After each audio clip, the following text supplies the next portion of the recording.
जय श्री कृष्ण मित्रों, हमारे YouTube चैनल में आपका हार्दिक स्वागत है। देखिए, हम इन सवालों को आज कराएंगे, इनका सॉल्यूशन। ये कुछ विद्यार्थियों की समस्या है, कमेंट्सों के माध्यम से हमें प्राप्त हुई हैं। 7.1 का उदाहरण नंबर 8 है, 9.2 का क्वेश्चन नंबर 11 है, 6.1 का क्वेश्चन नंबर 7, 8 और 11 का तीसरा प्रश्न है, 5.2 का दूसरे का प्रथम, दूसरा, चौथा और पांचवा छठवां। यह समस्या है कुछ विद्यार्थियों की। इन समस्याओं को सॉल्व करने का हम प्रयास करेंगे। देखिए, कुछ सवालों को इस वीडियो में, कुछ सवालों को आगे की वीडियो में, इस कारण की वीडियो लंबी ना हो और अपलोड करने में थोड़ी सी तकलीफ आती है। तो देखिए, इसका सॉल्यूशन देखिए कितने सवालों का हो सकता है। इसमें 7.1 का उदाहरण नंबर 8 देखिए, सवाल मैंने यहाँ लिख लिया है। और 7.1 का उदाहरण नंबर 8 जैसे आगे के सवालों को सॉल्व करेंगे। देखिए, ये समस्या है कि 1 + sec a upon sec a बराबर sin वर्ग a upon 1 minus cos a। इसका मान हमें इसके बराबर करना है, हमें इसका मतलब सिद्ध करना है। देखिए, दोनों ही बातें, ये LHS पद है और ये RHS पद है। LHS को आप लीजिए और LHS को हल करते ही आपको RHS लाना होगा। तरीका ये है, आप दूसरी सुविधा के लिए अगर ये चीज आप नहीं कर सकते तो आप LHS हल करो, RHS हल करो, दोनों का ही मान समान आ जाए तो यह सवाल अपने आप में सिद्ध हो जाएगा। या फिर दोनों को साथ साथ में ले जाओ, हल करने के बाद जिस स्थिति में हमें ये दिख जाएंगे दोनों समान है तो वहां भी आंसर ये जो सवाल है वो सिद्ध हो जाएगा। तो आप कोई सा भी तरीका अपना सकते हो, आपका उद्देश्य है कि इसको इसके बराबर सिद्ध करना है। देखिएगा, तो मैं यहाँ से LHS इसका लेता हूँ और LHS में लिखता हूँ 1 + sec a upon sec a। ये मैंने इस सवाल का LHS ले लिया गया। अब हम इनमें फॉर्मूला यूज करेंगे, जितने भी फॉर्मूले हैं यहाँ लिखेंगे। देखिए, 1 का 1 और sec को अपन लिख सकते हैं। sec को क्या लिख सकते हैं? देखिए, sec को लिख सकते हैं sec a बराबर, इसको लिख सकते हैं 1 upon cos a। sec cos का उल्टा होता है, यहाँ लिखेंगे 1 upon cos a, 1 upon cos a, और इसके नीचे भी लिख देंगे 1 अपॉन cos a। यहाँ रहे ये लाइन, ये बराबर चिन्ह लगाइए, साइन बराबर का लगा, बराबर लाइन लगाने के बाद, बराबर का साइन लगाने के बाद में आप लाइन की जो बीच की लाइन है, ऊपर वाले पदों को ऊपर लिखो, नीचे वाले पदों को नीचे लिखो। देखिएगा, अब यहाँ से बात आती है कि यहाँ हल करेंगे, cos का हम 1 से गुणा करेंगे। यह स्थिति इस प्रकार बन गई 2 + 1/3, जैसे कि 1 + 1/cos। तो हम इसको ऐसे हम करेंगे 3 दूनी 6 और 1 7, 7/3। इस तरीके से हम इसको हल कर सकते हैं। इसी प्रकार हम इसको कैसे हल करेंगे? देखिए, cos का हम 1 से गुणा करेंगे तो हमारे पास आएगा cos a और प्लस 1/cos a। ऊपर वाला जो पद है वो हल हो चुका है। अब ये लाइन आप बीच वाली खींच दो, यहाँ बराबर लगा दो और यहाँ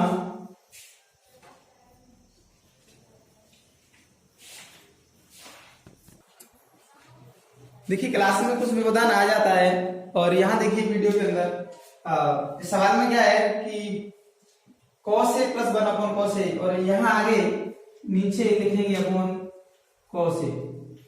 अब इसको सॉल्व करेंगे। देखिए, ये बराबर वाला साइन, ये आप यही काट सकते हो सीधा, cos a से cos a, तो ये सीधा ही रह गया। या क्या रह गया?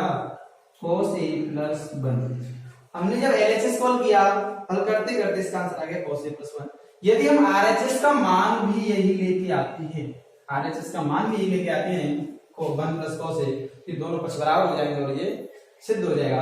अब यही इसी में यदि आप LHS लो जी और इसी से RHS लाइए, तो यह तरीका आप एग्जांपल में पढ़ सकते हैं। इसी में अपनी तरफ से ऊपर नीचे कुछ गुणा कर दो और यही पोजीशन आ जाएगी। लेकिन हम सरलता के लिए करने के लिए क्या करोगे आप? इस RHS को भी करो। RHS में जैसे कि आपका लिखा है sin वर्ग a upon 1 minus cos a। अब इसको अपन क्या करते हैं? खोल देते हैं। देखिए, आपके पास ये फॉर्मूला भी है, पढ़ाया भी है, जब भी ऑफलाइन क्लास थी उसमें सिद्ध भी कराए हैं फॉर्मूले। sin वर्ग a बराबर होता है 1 माइनस cos वर्ग a, 1 माइनस cos वर्ग a बराबर होता है sin वर्ग a। अब देखिए, sin वर्ग a की जगह अपन लिख देंगे 1 माइनस cos वर्ग a और नीचे लिख देंगे 1 माइनस cos a। अब देखिएगा, अब 1 का वर्ग 1 होता है, मैंने वर्ग लगा दिया सुविधा के लिए अपने लिए, और ये बन गया a वर्ग माइनस b वर्ग का और वर्ग। तो यहाँ हो जाएगा a वर्ग माइनस b वर्ग का और वर्ग। इसको होते हैं a + b और a माइनस b। ये फॉर्मूले इसमें यूज हुए हैं। मैं यहाँ इसको भी खोल देता हूँ, इसको लिख देता हूँ 1 माइनस cos a और 1 + cos a। ये दोनों लिख दिया और नीचे आ गया 1 माइनस cos a। देखिए 1 माइनस cos a से 1 माइनस cos a कैंसिल हो गया और यहाँ बचा cos a + 1। क्या बचा cos a प्लस 1। देखिए LHS का मान भी cos a प्लस 1, RHS का मान भी cos a प्लस 1, दोनों ही पक्ष बराबर हैं। LHS और RHS दोनों ही बराबर सिद्ध करती है, तो मैं लिख सकते हो LHS बराबर RHS। आपने दोनों ही पक्ष बराबर सिद्ध कर दिए और ये इस प्रकार में सिद्ध हुआ। नेक्स्ट सवाल देखिएगा आप। देखिए स्पीड थोड़ी सी आपको ज्यादा लग रही होगी, लेकिन सवाल बनाने में तो टाइम वीडियो लंबी बन जाती है। 9.2 का क्वेश्चन नंबर 11 है। 9.2 का क्वेश्चन नंबर 11 देखिएगा, इसको मिटा देता हूं। 9.2 का क्वेश्चन नंबर 11 है। ये समस्या है किसी विद्यार्थी की।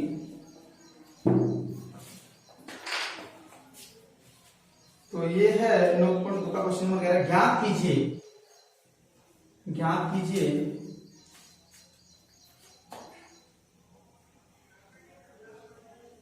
ज्ञात करो 3x प्लस वाई बराबर 9। ये इंपोर्टेंट वाले दोनों ही सवाल मोस्ट हैं ये परीक्षाओं की दृष्टि से। हाँ, 3x प्लस वाई बराबर 9 बिंदुओं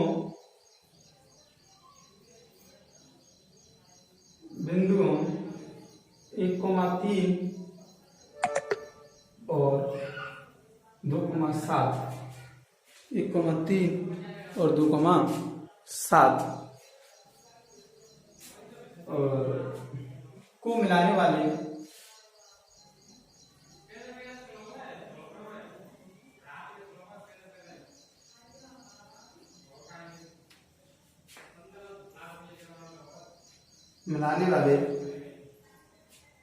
रेखाखंडों की संख्या प्रदान करता है।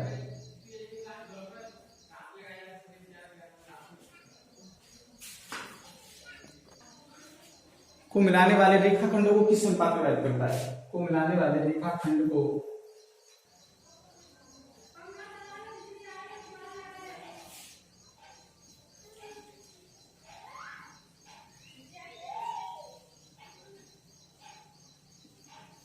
ये जो रेखा है, ये रेखा है तुम्हारी, समझो इसको। पहले समझ लो, एक बार सॉल्व कर लेंगे। देखिए निर्देशांक ज्यामिति में आपको दिया गया है दो बिंदु 1,3 और 2,7। सपोज करो यहाँ 1 2 3, यहाँ 1 2 3 4 5 6 और 7, यहाँ x डैश y और y डैश। इन दोनों बिंदुओं को हम अंकित करेंगे निर्देशांक ज्यामिति में। 1,3 ये हो गया, इसको मैं b नाम दे देता हूँ। 2,7 2 और यहाँ 7 हो गया, इसको b नाम दे देता हूँ। और इन दोनों को मिला दिया। इन दोनों बिंदुओं को मिलाने पर हमें क्या मिला? रेखाखंड। ये हमें ये रेखा का टुकड़ा मिला है, रेखाखंड मिला, रेखाखंड है। और इस रेखाखंड को जो ये रेखा है 3x प्लस वाई, ये रेखा है तुम्हारी 3x प्लस वाई बराबर 9। इस रेखा को आप अच्छी तरीके से जानते हैं, ये दो चर वाला एक रैखिक समीकरण है। जब दो चर वाला रैखिक समीकरण है तो जब भी हम इसको सॉल्व करेंगे, जब भी हम इसको ग्राफ में निरूपित करेंगे तो हमें सीधी सरल रेखा प्राप्त होगी। अब ये सीधी सरल रेखा यह इस ग्राफ में निकालेंगे, सपोज ऐसे निकल सकती है, कहीं से भी निकल सकती है। जब भी हम इसमें x का मान रखकर 3 बिंदु निकालेंगे, एक रेखा निकालेंगे, तो यह रेखा 3x प्लस वाई बराबर 9 इस AB रेखाखंड को कहीं ना कहीं किसी ना किसी बिंदु पर विभाजित करेगी। सपोज ये इस बिंदु पर विभाजित करती है, बिंदु C पर। यह है 3x प्लस वाई बराबर 9, यह रेखा AB रेखाखंड को बिंदु C पर विभाजित करती है। तो बताना है कि ये बिंदु C इस AB रेखाखंड को किस अनुपात में काटेगा, विभाजित करेगा। ये यहाँ काट रहा है बिंदु, यहाँ टच कर रहा है इसको, तो ये यहाँ 2:3, 5:6, 2:1 किस अनुपात होगा? मैं ये अनुपात हमें ज्ञात करना है, किस अनुपात में विभाजित करेगी यह रेखा, इसको किस अनुपात में विभाजित करेगी। हम मान लेंगे इसको m1 और m2 अनुपात में विभाजित करेगी। देखिए इसको सॉल्व किस तरीके से करें, उम्मीद है सवाल समझ में आ गया होगा। यह रेखा 3x प्लस वाई बराबर 9, यह रेखा का समीकरण है, दो चर वाला रैखिक समीकरण है। यह रेखा इन दोनों बिंदुओं को मिलाने पर किस अनुपात में विभाजित करेगी? इन दोनों बिंदुओं को मिलाने पर जो रेखाखंड बनेगा उस रेखाखंड को किस अनुपात में विभाजित करेगी। देखिए इसका सॉल्यूशन कैसे करते हैं।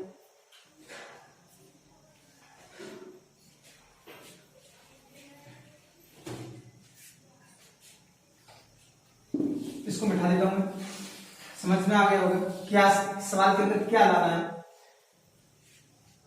अब यहां लिख देते हैं मान माना रेखा मालूम है, एक रेखाखंड ए बी को रेखा x प्लस वाई बराबर 9 m1 अनुपात m2 में विभाजित करती है। मैंने मान लिया कि जो दो बिंदु हैं उसको ए और बी नाम दे दिया गया, माना है, और दोनों बिंदुओं को मिलाने पर एक रेखाखंड ए भी प्राप्त हुआ, और इसको ये रेखा है 3x प्लस वाई बराबर 9, यह रेखा इस रेखाखंड को m1 और m2 में विभाजित करती है। ये चीज मैंने मान ली। तब विभाजन के सूत्र से मैं एक बार इसका चित्र बना लेता हूँ समझने के लिए बहुत आसान रहेगा।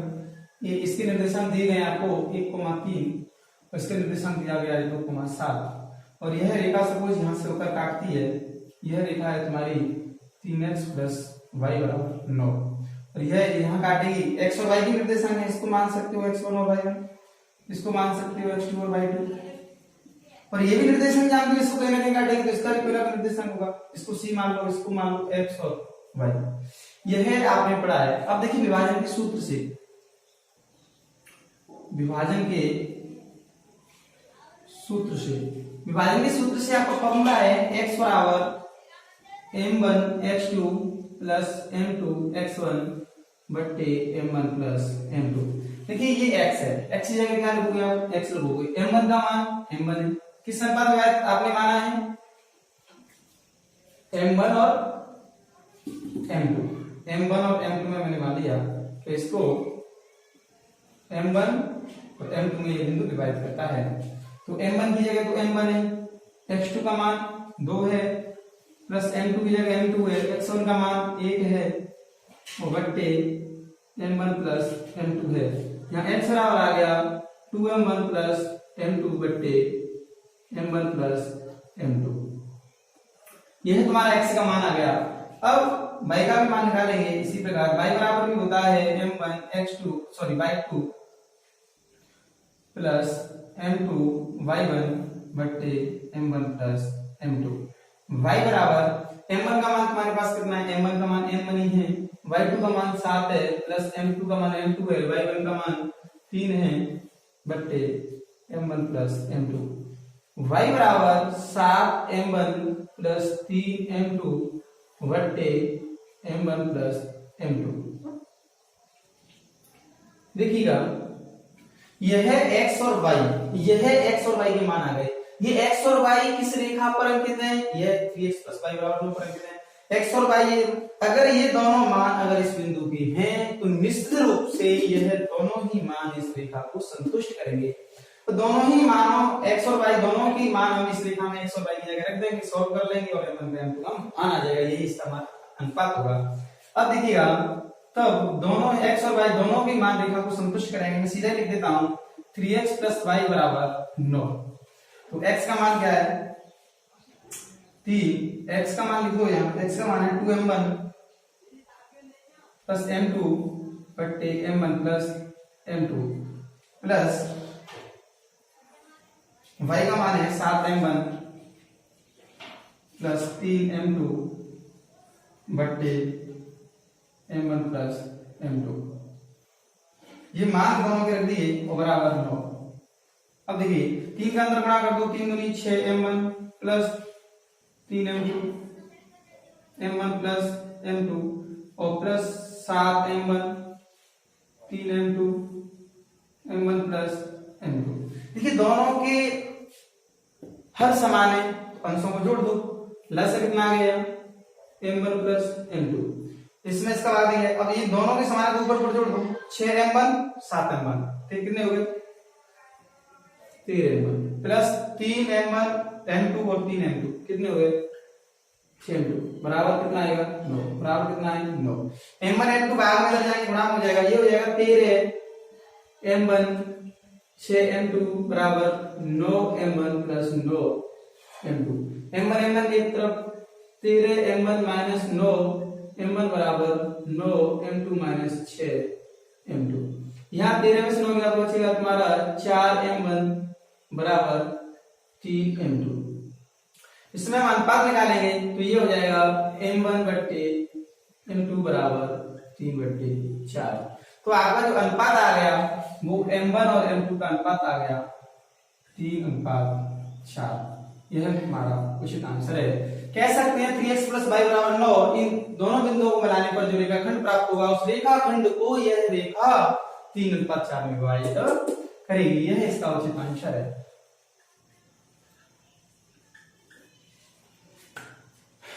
उम्मीद है समझ में आ गया होगा। कुछ भी नहीं करना है, x और y का मान ज्ञात करना है। x और y का मान निकालकर इस रेखा में संतुष्ट करवा देना है। सॉल्व करने के बाद m और m2 का अनुपात आ जाएगा। ये तुम्हारा आंसर है। अगला सवाल है 6.1 का क्वेश्चन नंबर 7, 8, 11 का तीसरा। देखिए कितने सवाल हम करा पाते हैं इसमें। अगला सवाल देखिए 6.1 का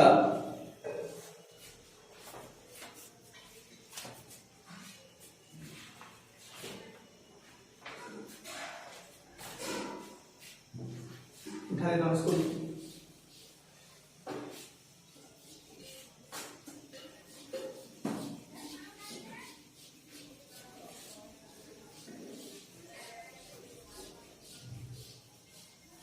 दोनों की समस्या सॉल्व हो गई। 6.1 का question number 7।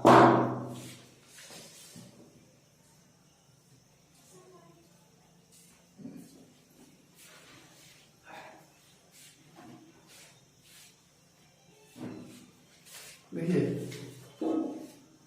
Question number 7, 4 cot वर्ग 30 प्लस 1/sin वर्ग 30 माइनस cos वर्ग 45। इसका हमें मान ज्ञात करना है। क्या करना है? मान ज्ञात करना है। अब देखिए मान ज्ञात करने के लिए पहले आपको मान याद होने चाहिए। जब मान याद होंगे तभी तो मान ज्ञात कर पाओगे। यह मान मैंने अच्छी तरीके से सारणी आपको याद कराई है ऑफलाइन क्लास में, और याद कराने के बावजूद भी अच्छी तरीके से समझाया है, बनाना सिखाया है, निकालना सिखाया है, एक दूसरे मान को एक दूसरे के मान से कनेक्ट करना सिखाया है, किस तरीके से याद रखते हैं। देखिएगा यहाँ हम सॉल्व करने का देखिए कैसे करते हैं। 4 लाइन, 4 ऊपर है लाइन खींच दी। cot 30 का मान, देखिए आपको cot 30 का मान याद नहीं है तो आपको tan 30 का मान याद होगा। tan 30 का मान 1/√3 होता है। sin cos tan 3 का मान ज्ञात कर लो, 3 का उल्टा होता है। वैसे मैंने एक दूसरे को बिल्कुल बताया है, पूरक से भी बताया है, व्युत्क्रम करके भी बताया है। tan 30 का मान याद नहीं है, सॉरी cot 30 का याद नहीं है, tan 30 का याद होगा। tan 30 का 1/√3, इसका उल्टा होगा √3, इसका वर्ग कर दो प्लस 1/2 इसका वर्ग माइनस 1/2 इसका वर्ग। यह मान जब तक याद नहीं होंगे सवाल नहीं कर सकते, मान याद नहीं कर सकते। मान याद करने के लिए आपको मान आना चाहिए पहले। देखिएगा 4/√3 का मान 3 प्लस 1/1/2 माइनस 1/2, 4/3 प्लस ये 2 ऊपर जाएगा माइनस 1/2। समझ पा रहे हो?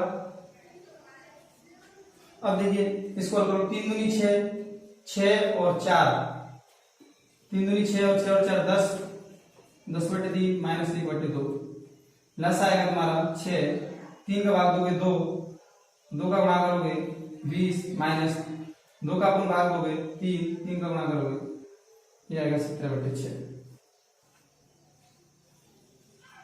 इसका मान आ गया 17/6। देखो समझने के लिए कुछ भी नहीं है, मान आ गया 4 cot 30 का मान √3 वर्ग कर दिया प्लस एक की जगह sin 30 का मान 1/2 इसका वर्ग कर दिया माइनस cosec वर्ग 45 का मान cos वर्ग 45 का मान 1/2 इसका वर्ग कर दिया। 4 √3 का वर्ग 3 प्लस 1 का 1 का वर्ग 1, सॉरी यहाँ 2 का वर्ग 4, गलती हो गई, 2 का वर्ग 4 या ऊपर जाएगा तो ये 4 और फिर तो ये पूरे चला गया। 4 × 12, 12 और 4 16/3 माइनस 3/2 नस आएगा 3 दूनी 6, 3 का भाग देंगे 2 बार, 2 का गुणा करेंगे 32 माइनस 3 का भाग देंगे 2 का भाग देंगे 3 बार 3, ये आएगा तुम्हारा 29/6। देखिए आपकी कैलकुलेशन सही होनी चाहिए, कहीं भी कोई गलती नहीं होनी चाहिए। एक बार पुनः देख लो, गलती नहीं है तो आंसर गणित में क्या आता है वो गलत हो सकता है। आंसर इसका गणित में गलत आ रहा है उत्तरमाला के अंदर, ये आंसर तुम्हारा बिल्कुल सही है। इसीलिए मुझे पता है ये सवाल पूछा गया है। क्वेश्चन नंबर देखिए, यही इसलिए मैंने द्वारा भी चेक करके देखा कि गलती थोड़ी हुई। क्वेश्चन नंबर 8 देखिएगा, ऐसे ही क्वेश्चन नंबर 8, इसका आंसर 29/6 है।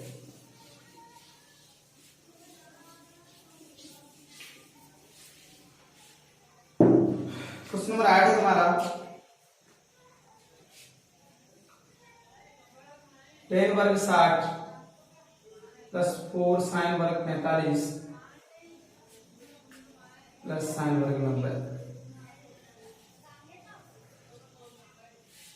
3 सेक वर्ग 30 प्लस कोसेक वर्ग 60 माइनस कोट वर्ग 30। इसका भी मान आपको ज्ञात करना है। यहाँ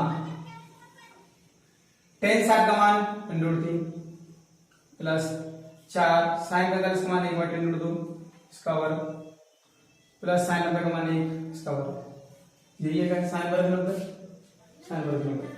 3 sec 30 का मान आपको नहीं है, sec 30 का नहीं आता, cos 30 का। cos 30 का मान कितना है √3/2, √3/2 का उल्टा करेंगे तो 2/√3 इसका वर्ग प्लस cos 60 का मान नहीं है तो sin 60 का मान √3/2, तो इसका भी मान √2/2 इसका भी वर्ग, और प्लस cot 30 का मान सिर्फ कितना है √3। भाई cot 30 का नहीं है तो tan 30 का उल्टा कर दो, cot 30 का आ जाएगा इसका वर्ग, √3 का वर्ग 3 प्लस 4 गुणा 1/2 प्लस 1 का वर्ग 1, 3 गुणा 2 का वर्ग 4 √3 का वर्ग 3 प्लस 2 का वर्ग 4 √3 का वर्ग 3 प्लस माइनस 3। देखिए 2 × 2 2 × 4, यहाँ आएगा 3 प्लस 2 × 2 प्लस 1 बट्टे 3 से 3 4 प्लस 4/3 माइनस 3 3 4 5 6 4 3 12 13 14 15 16 16/3 माइनस 3। इसको हल करेंगे 3 × 9, 16 में से 9 गया तो भैया 16 में से 9 गया तो कितना बचेगा, 16 से 9 गया तो 7 बचेगा, और 7/3 और ये ऊपर जाएगा तो आएगा 6 × 18/7। ये ऊपर वाली नीचे वाली कैसे किया जाते हैं ये अपन आने चाहिए। देखिए आते क्या है, इसमें क्या होता है, आपने लिखा a/b c/d, अगर इस बराबर से 2 पद ऊपर 2 पद नीचे हैं तुम क्या करते हैं, बाह्य पदों का गुणनफल बट्टे मध्य पदों का गुणनफल, तो बाह्य पदों का गुणनफल बट्टे ab बट्टे bc, a का गुणा d से b का गुणा c से, ऐसे आता है। अगर कंडीशन ऐसी हुई बराबर है, ऊपर है a/b और सिर्फ नीचे अकेला c है, तो इस बराबर से 2 पद ऊपर है तो नीचे वाला पद नीचे आ जाएगा, ये हो जाएगा a/bc। अगर कंडीशन ऐसी है, ऊपर a है और नीचे b/c है, यहाँ बराबर है तो नीचे 2 पद है तो नीचे वाला कहाँ चला जाएगा, ऊपर चला जाएगा, तो ये हो जाएगा ac/b। ये स्थिति है कुछ ऐसे पदों की तो आप कर सकते हैं इनको। इसका आंसर आ गया 18/7। उम्मीद है समझ में आ गया होगा, मिटा देता हूँ। अगला सवाल और देखो 11 का क्वेश्चन नंबर 3, 11 का क्वेश्चन नंबर 3, इसका भी आंसर उत्तर है जो गणित के अंदर उत्तर माना है उसमें भी शायद गलत है, इसलिए सवाल पूछे गए हैं, मुझे यहाँ तक ज्ञात है। देखिए 11 का क्वेश्चन नंबर 3, ये है √3 tan 2x बराबर sin 30 और प्लस sin 45 डॉट cos 45 और प्लस 2 sin 90, 2 sin वही सॉल्व हो गए। देखिए इसको मान कैसे ज्ञात करेंगे, √3 यहां मान ज्ञात करना है, x का मान ज्ञात करो, x का मान ज्ञात करो। ये भी सवाल मोस्ट है, सभी सवाल मोस्ट पूछे गए हैं। tan 2x बराबर sin 30 का मान 1/2 प्लस 1/√2 गुणा 1/√2, कोई चिन्ह नहीं है तो डॉट का मतलब भी गुणा की क्लास में होता है, प्लस 2 sin 90 का मान 1 √3 tan 2x बराबर 1/2 और प्लस 1 का गुणा से करेंगे 1 √2 का √2 से गुणा करेंगे 2 और प्लस 2 1 2। देखिए √3 tan 2x बराबर आधा आधा 1 और 2 3 हो गए और यहाँ tan 2x बराबर 3/√3। जब भी हम 3 को तोड़ सकते हैं √3 गुणा √3, क्योंकि √3 का √3 से गुणा करेंगे तो 3 आता है, आप अच्छी तरीके से जानते हैं। तो 3 में हम √3 का भाग देंगे तो अब आएगा √3, तो इसको तोड़ देंगे √3 कट जाएगा, 1 रह जाएगा। अच्छा tan √3 का मान कितना होता है? tan 60 का मान √3 होता है। tan में किसका मान √3 होता है? tan 60 का मान। तो यहाँ लिखेंगे tan 60, tan 2x बराबर tan 60। tan की तुलना करोगे तो 2x बराबर 60 और x बराबर 30 डिग्री, ये x का मान है। वीडियो थोड़ी सी लंबी हो जाएगी। ये 5 के जो सवाल हैं इनको आज नेक्स्ट वीडियो में करेंगे। Thank you. देखिए कोरोना का विशेष ध्यान रखिए, घर में ही रहें, मस्त रहें, व्यस्त रहें। वीडियो देखने के लिए धन्यवाद।